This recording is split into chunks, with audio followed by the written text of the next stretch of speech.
उत्तराखंड विधानसभा चुनाव के दौरान सखी बूथ काफी चर्चा में रहे। चुनाव आयोग का यह अभिनव प्रयोग लोगों को काफी अच्छा लगा। सखी बूथ के पीछे महिला सशक्तिकरण की मंशा है। जिले में कुछ ऐसे बूथ बनाए गए थे जिनके संचालन की पूरी जिम्मेदारी महिला मतदान कार्मिकों को सौंपी गई थी। साथ ही सुरक्षा व्यवस्था का जिम्मा भी महिला कार्मिकों के पास था। सखी मतदान केंद्र को काफी सजाया भी गया था। साथ ही मतदान केंद्र में अन्य सुविधाएं भी प्रदान की गई थी। ऐसे ही एक मतदान केंद्र का CCN न्यूज चैनल ने जायजा लिया। पेश है एक रिपोर्ट।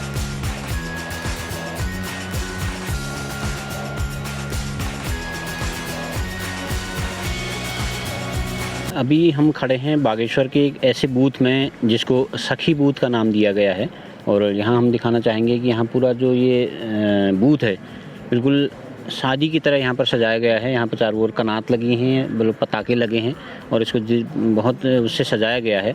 इसके पीछे का एक कंसेप्ट ये है कि सारी महिलाएं इस बूथ में जो मतदान कार्मिक हैं वो सभी महिलाएं हैं। सखी बूथ में एक मतदाता हमारे साथ हैं। हम इनसे जानना चाहेंगे कि जो ये वुमेन एम्पावरमेंट के हिसाब से जो सखी बूथ बनाए गए हैं, आपको ये कैसा कंसेप्ट लगता है सर? कैसा लगा आपको ये? Thank you Pandey ji.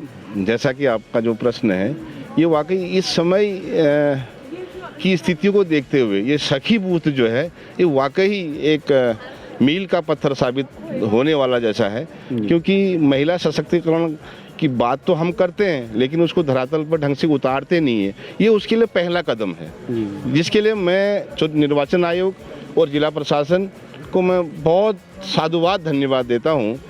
मैं ये समझता हूँ कि एक सखी बूथ तो अभी पर्याप्त नहीं है। मैं समझता हूँ इनको बढ़ाया जा सकता है और ज़्यादा, और अगले चुनाव में मैं सखी बूथ को और अधिक देखना चाहता हूँ। ये मेरी आकांक्षा है जी। अच्छा, आप वोट डाल के आ गए सर? हाँ सर, मैं वोट डाल के आ गया। अच्छा, किस मुद्दे ने आपको ज़्यादा प्रभावित किया? आपने पूरा सभी पार्टियों का प्रचार देखा, किस मुद्दे ने आपको प्रभावित किया? सर, मुझे इस मुद्दे ने ज़्यादा प्रभावित किया। एक तो मैं जिस कस्बे में रहता हूँ बागेश्वर, एक छोटा सा कस्बा है लेकिन ये साधनहीन कस्बा है। इसमें जो मुख्य मूलभूत समस्याएं हैं उसका कहीं तक इतने वर्षों में मेरे समझ में कोई सुधार नहीं हुआ। जैसे थोड़ी बहुत सुधार हो भी रहा था तो विकास प्राधिकरण ने जो है हमारे ऊपर एक हिसाब से डंक मार दिया। हम कुछ भी आगे नहीं कर पाए। एक तो पहली बात, विकास प्राधिकरण हटाने के मुहिम को आगे बढ़ाने के लिए मैंने वोट किया है, और दूसरा सीवर लाइन को लाने के लिए वोट किया है, और तीसरा मुख्य जो है सबसे मुख्य समझा जाए विकास और बेरोजगारी दूर करने वाला जो भी सरकार सक्षम होगी, मैंने उसके लिए वोट किया है। आपके मोहल्ले में पानी की भी बड़ी समस्या रही है? हाँ सर, मैं बार बार पेयजल भी बहुत महत्वपूर्ण है। इस हमें मजिया खेत इलाके में पेयजल के लिए बरसों से हम चिल्लाते आते हैं। दो नदियां बहने के बावजूद भी आज तक यहाँ समुचित पानी की कोई व्यवस्था नहीं हुई है। आज भी रोज एक दिन पानी आता है, 3 दिन नहीं आता है, फिर चिल्लाते हैं, थोड़ी बहुत पानी आता है, फिर वही स्थिति हो जाती है। जितने भी जनप्रतिनिधि है कभी ने मजिया खेत के लिए कोई विकास कार्य नहीं किया। नालों का निर्माण नहीं हुआ, वहाँ पानी खुले में बहता है, और रोड की व्यवस्था सही ढंग से नहीं है। सर, सारी चीज़ें अव्यवस्थित हैं जनपद बागेश्वर में, विशेषकर मजिया खेत वार्ड में।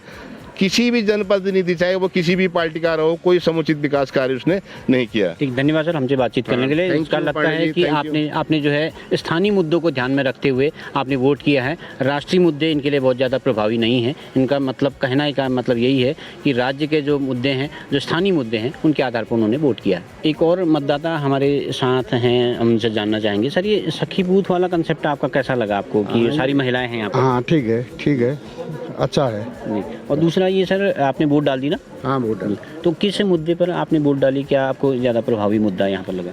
एक तो बेरोजगारी है, दूसरा महंगाई है, तीसरा जो हमारे ज़मीनी वर्ग हैं, जैसे पानी की समस्या है, बिजली की समस्या है, ये रोडों का हाल है। तो इन मुद्दों पर जो है हमने वोट डाला। थैंक यू सर हमसे बातचीत करने के लिए। तो आपका भी यही कहना है कि स्थानीय मुद्दों के आधार पर आपने वोट किया है। हमारे साथ इस बूथ की पीठासीन अधिकारी हैं, उनसे हम जानेंगे कि यहाँ पर किस तरह की व्यवस्थाएं की हैं। मैडम, क्या है ये जो सखी बूथ बनाना है, इसके पीछे का कंसेप्ट क्या है मैडम? सर, सखी बूथ निर्वाचन आयोग का इसके पीछे कंसेप्ट है कि महिलाएं ही इसी में रहें। सारी कर्मचारी जो हैं, पीठासीन अधिकारी प्रथम, द्वितीय, तृतीय, और जो हमारी फोर्सेस की भी हैं, वो सभी जितने सिक्योरिटी वाले भी हैं सब महिलाएं हैं। तो महिलाओं को प्राथमिकता दी गई है सखी बूथ पे कि वो यहाँ पे अंडर कंट्रोल सारी सिचुएशंस लें। और साथ ही साथ सखी बूथ में दिव्यांगजनों के लिए, 80 साल से ऊपर के वोटरों के लिए, फीडिंग वाली जो महिलाएं हैं और साथ में कोई छोटे बच्चों को अगर लेके आती हैं तो उनके लिए भी यहाँ पे क्रैच खेलने की व्यवस्था और फीडिंग वगैरह की व्यवस्था की गई है। तो सखी बूथ बनाने का यही कंसेप्ट है। जी, मतलब कहा जाए कि एक महिला जो सशक्तिकरण वाला कंसेप्ट है वो यहाँ पर आपको देखने को मिलेगा। जी सर, वुमेन एम्पावरमेंट तो है ही, क्योंकि हम सभी सरकारी कर्मचारी हैं यहाँ पे एक साथ ड्यूटी कर रहे हैं और साथ ही साथ महिलाओं के प्रति थोड़ा एक संवेदनशीलता भी है कि अगर वोटर टर्नआउट आपको चाहिए तो वोटिंग करने महिला आ रही है तो वो घर के जैसे बच्चों को लेके आ रही है कुछ है तो उसके लिए भी यहाँ पे फैसिलिटीज़ हैं, तो इसलिए सखी बूथ का कंसेप्ट रखा गया है। ठीक, थैंक यू। धन्यवाद। हमारे साथ एक और मतदाता यहाँ पर है जो कि मतदान करके आए हैं। सर, ये जो बूथ है ये सखी बूथ बताया जा रहा है, तो महिला एम्पावरमेंट के हिसाब से, महिला सशक्तिकरण के हिसाब से कैसा आपको लगा यहाँ पर अनुभव? यहाँ तो बहुत अच्छा लगा, क्योंकि यहाँ पर बिल्कुल जो सीनियर सिटीजन है उनके बैठने की भी व्यवस्था है। वेटिंग रूम के लिए वो इंतज़ार कर सकते हैं बारी आने पर। यहाँ पर लगी हुई है, चेयर लगी हुई है यहाँ पर। और दिव्यांगजनों के लिए भी यहाँ पर व्यवस्था हुई है। सजावट भी बहुत अच्छी कर रखी है, ग्लव्स की व्यवस्था भी है और अंदर भी जो है अपना वोटर आईडी और वो दिखा करके पर्ची भी सिस्टम सबको मिला हुआ है। जी, अच्छा, आपने वोट डाल दिया आपने? मैंने वोट डाल दी है। अच्छा, ये चुनाव प्रचार आपने देखा, सभी पार्टियां, सभी प्रत्याशी आपके साथ पास आए होंगे, तो कौन सा मुद्दा ऐसा प्रभावी रहा जिसने आपको प्रभावित किया? किस मुद्दे पर आपने वोट करा? मैं तो पहले से ही बागेश्वर के रेल संघर्ष से जुड़ा हुआ हूँ। रेल के लिए यहाँ पर अति आवश्यक, बहुत 100 वर्ष हो गए हैं अभी तक यहाँ की रेल नहीं आई है। इस समय रेल के लिए 29 करोड़ रुपया बीजेपी सरकार ने दे रखी है और लोकल सर्वे भी हुई है, आश्वासन भी दे रखा है। इसके साथ साथ ही बागेश्वर का विकास के लिए भी अनेक योजनाएं मोदी सरकार ने बना रखी हैं।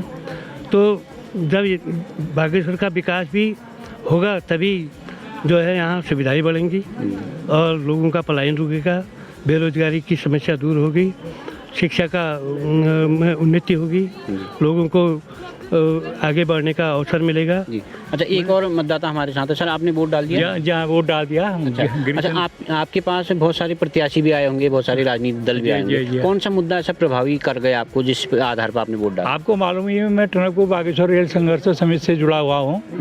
हमको इस संघर्ष में जो मदद करेगा हम तो अपनी ओर से उसी का समर्थन भी करेंगे और बाकी विकास के लिए जो भी आगे आएगा उसी का। तो स्थानीय मुद्दे ज़्यादा प्रभावी आपके लिए नहीं रहे? ज़्यादा स्थानीय मुद्दे ठीक ही हैं। हमारे टनकपुर बागेश्वर रेल संघर्ष समिति से जुड़े हैं तो उसके लिए जो काम करेगा हम उसी के साथ है। जी, ठीक, thank you sir, thank you, धन्यवाद। तो ये था बागेश्वर का एक सखी बूथ जहाँ पर सभी महिलाएं मतदान कार्मिक जो हैं सभी महिलाएं हैं और ये कंसेप्ट जो है मतदाताओं को भी बहुत रास आया है, बहुत अच्छा लगा है। लेकिन कुछ मतदाताओं का ये भी कहना है कि ये जो सुविधाएं हैं ये अन्य बूथों में भी होनी चाहिए, इस तरह की सुविधाएँ, और महिला सशक्तिकरण के लिहाज से और ऐसे बूथ बनाए जाने चाहिए ताकि समाज में महिला और पुरुष के प्रति जो भेदभाव की बात है वो समाप्त की जा सके। CCN न्यूज़ के लिए मैं सुरेश पांडे।